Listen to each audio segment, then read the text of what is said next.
Pressure is mounting on the major parties to come up with a joint energy plan to appease concerns from investors.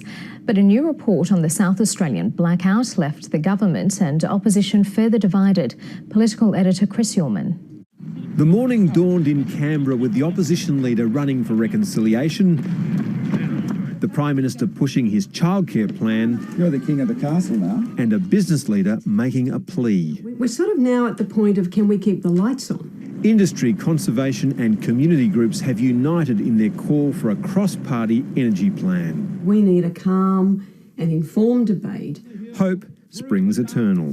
The chug, chug, chug of the backup generator. Solar power, it does quite well. During a heat wave. The Prime Minister clearly lied to the Australian people about the causes of that event. Labor leapt on a freedom of information release of calls between the government and the energy regulator on the night of South Australia's statewide blackout. The regulator said the energy mix was not to blame. The Prime Minister clearly took a decision in September to use the South Australian blackout as an opportunity to start a campaign against renewable energy. The Prime Minister pointed to the conclusions in the final report by the same agency, which detailed the unexpected inability of 9 wind farms to ride through frequency disruptions.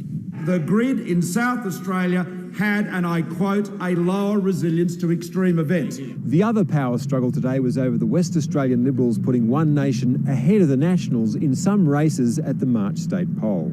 This is a disappointing move. Labor seized on a chance to drive a wedge through the coalition and make inner-city Liberals squirm. Will the Prime Minister advise the Premier of Western Australia to put One Nation last in every seat? Labor hasn't sought One Nation preferences, but it has received some. The member for Herbert wouldn't be sitting in this parliament were it not for One Nation preferences.